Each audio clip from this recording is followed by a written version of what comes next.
Hey everybody, it's Mike from Landon Custom Classics. Drop this back down here. Haven't done any videos in quite a while on the 62 T-Bird, and I can tell you why here. Just got done draining the radiator, pulled that, pulling the water pump, all that off now. What we're doing is this car is running about 60 psi of compression on each cylinder. So before I pull it all the way out, which I just started tearing this down, I worked pretty quick. I'm gonna tear everything off, take the timing chain cover off, and see if it's out of time. Because if it's like 2 teeth off time or something, that could cause my low compression. The way it's running though, it's hard to say, and I did have to change the spark plugs around, or the wires around on here, to make it run right when I got it, which kind of tells me from sitting for 30 years or whatever, could have jumped out of time. And we're just gonna check that, because heck, if it's got decent compression with the timing chain swap, new gears and all that, then we won't bother tearing the motor out. Then we're gonna switch it to a C6 transmission, because this old C4 Cruise-O-Matic, it's slipping. So Barrows keeps telling me if I give him the C6 that I got for this, he'll give me the old Cruise-O-Matic out of his Mercury and keep this one original. While that is tempting, much rather have the better C6 transmission upgrade in here. One thing keeping it original, it's to have drivability. Drivability is a little more important than keeping things original sometimes. I think all I gotta do different is build a new shift linkage or something to hook the shift linkage for this one up to the C6 so that it shifts on the column. It's also very tempting to yank this 390 out of here and put that nice 429 in this better, nicer, cleaner car, you know. But I think I want to keep everything the way it is, and I might just use the 68 as a race car, you know, kind of for out hot rodding around. There you go. That sucker off. Need to get some adapters like this for my 68. It's got some big old craziness on it. Okay, get us some extension here. We had to pull the radiator out so we got room to work. This still has the original generator, everything on it. This car, I think, is all original. And once you clean the old crap off, the engine's still painted turquoise and looks good. It just gets dirty out here on the farm. Okay. Get this bracket out of the way here. Like there's a bolt up there. Great big sucker too. It's behind crap. Hate when they do that. You great big bolt behind everything. You dropped a washer down there. Okay. Fun to try to keep track of all this crap. Okay, now, yeah, I'm gonna have to get a short socket, or shorter, just the socket, get into that other bolt on the generator, unhook it there, and pull this belt off here. Fun little job here. Good times, good times. Okay. Hold the back side there. Okay. The fun part about being a mechanic, learning to keep all this crap sit out how you like it, you know. I had our mechanic down at the shop. I was talking to him one day. He was having a hell of a time because some guy worked for him for a little bit, and he did a job on a customer's newer Ford pickup, and he tore it all apart. Had the engine all in pieces between the bed of the truck and I think the back seat. And yeah, so since the main guy that owned the shop didn't know what he was doing, what the guy before him had done, he kind of hard, you know, because don't know how he put all the parts, didn't pull it apart himself, so hard to tell what some idiot done did, you know, but everybody does it different. Okay, try to screw a lot of the bolts back in the holes, makes it a little easier, but this one big guy down here, I'm gonna have to get a little socket, probably about a 3/4. Yeah, right there. Oh, got a little bit of coolant left in that guy. Don't want to spill that. Try to save all the coolant you can. That stuff's getting expensive. Okay. Undo this mount off the motor here. Lay the generator down there to where it's out of the way.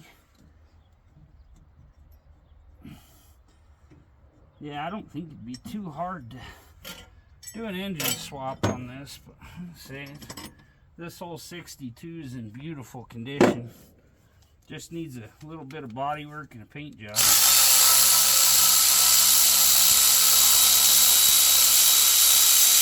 If anybody needs their water pumps done, costs a little bit to ship it here. I got a guy usually charges about $80 for the kit, and he sandblasts them, goes through them, rebuilds them, because some of these old water pumps you just can't buy. In the places that you find online, they say you have to ship a core. That's because they get your core and they rebuild it and send it back to you. They charge like $400.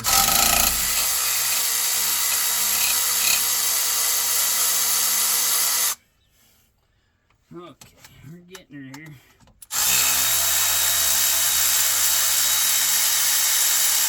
Got to get a new vacuum advance for this one too. The vacuum advance is blowing out. My neighbor was saying he used to take stuff like that apart, put a piece of inner tube in there, redo them. I'll say that's one I haven't done. I've never rebuilt one of these, or a diaphragm in anything. This little hose here that connects from the water pump to the motor, most of them, the nipples almost touch, so they're hell to change. So normally, whenever you pull this, replace that hose, which was bad because I just yanked that off and it came off on the end. I didn't loosen the clamp. Yeah, we're dripping a little bit of coolant here. It won't kill us. Have to clean it up when I get done here. Now I gotta pull all these timing cover bolts off here. Yay! Probably pull the mechanical fuel pump real quick first. This little Milwaukee ratchet, with my arthritis problems and everything else, it's been a savior. I can just whip this out and pull things apart. No, it might be 9/16 too. What the heck? Thought it was 1/2 inch. But anyway, just figured to do a quick little video here, share what I'm doing with y'all.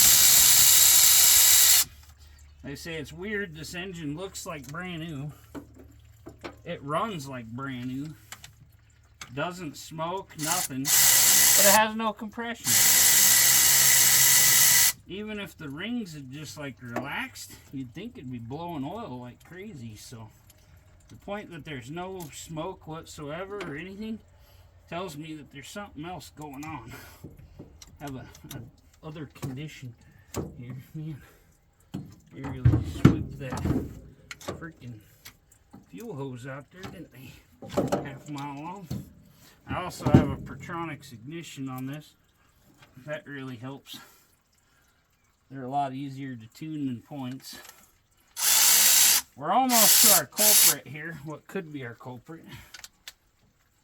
Yeah, those are 1/2 inch. Dang, things are deceptive sometimes. Oh, my back's cramping up leaning over here. But yeah, if you can't use your hands and you're having problems, these ratchets they pay for themselves. Say, I think I got this one at a pawn shop for like $100 with battery.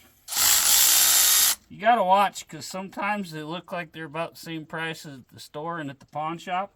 But at the pawn shop, check, because a lot of them come with a bunch of batteries, chargers, all that stuff that they don't come with anymore. My friend just sold me a hammer drill for $20 with a $150 battery. And it was making noises like the brushes or bearings or something was going in it. I think it was the bearings might have been going in it. I looked at the date, it was still under warranty, so I just took it to Home Depot and exchanged it. So I got a brand new hammer drill with a $150 battery for $20. Come on. Are you kidding me? The bottom 2 bolts on each side are 9/16. They do the darndest things. Okay, I'm gonna move this generator. Get it kind of out of our way here. Don't want it to fall, mess up the wiring. One day we might convert it to alternator, but she runs fine, has power windows, all that. No problem.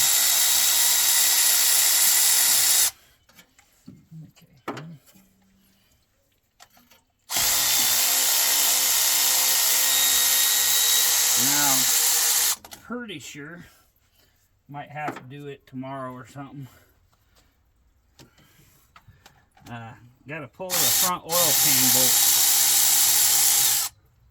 This goes as part of the oil pan. Okay.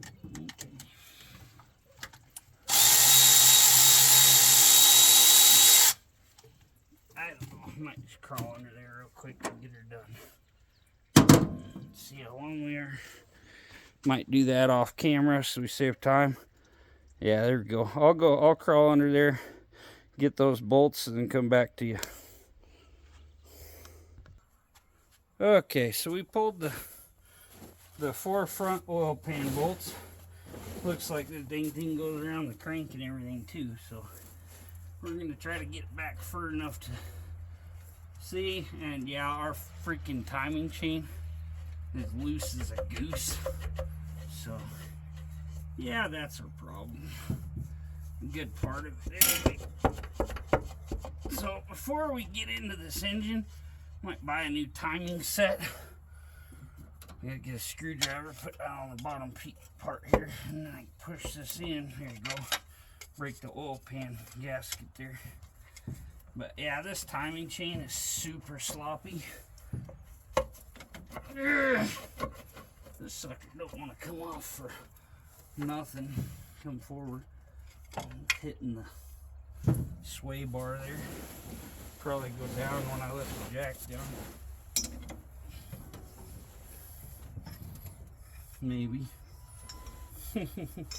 Maybe not. Okay, well, you don't want to come forward much, but try to pry her a little. There you go. It's hard because you got to get the pressure toward the bottom.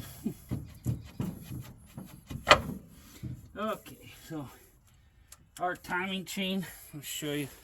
My hands are all oily. Try to clean them on some snow real quick. Wipe them off on these old dirty pants. Get my phone all messed up. But I'll tell you right now, this is probably a lot of my timing issue. Let's see if we can get this focused in here. Look at the slop on that. It's probably not lined up and it's jumped some teeth. It's probably got, well, it's fairly tight on the other side, which is normal because it got pulled one way. But yeah, this shouldn't be that sloppy. Like I say, I'm gonna check it out. I'll do it off camera probably. I'm gonna make sure my timing marks see how they are. But yeah, thanks for tuning in, y'all. Appreciate it. If you haven't already, like, comment, subscribe. Catch you on the next one.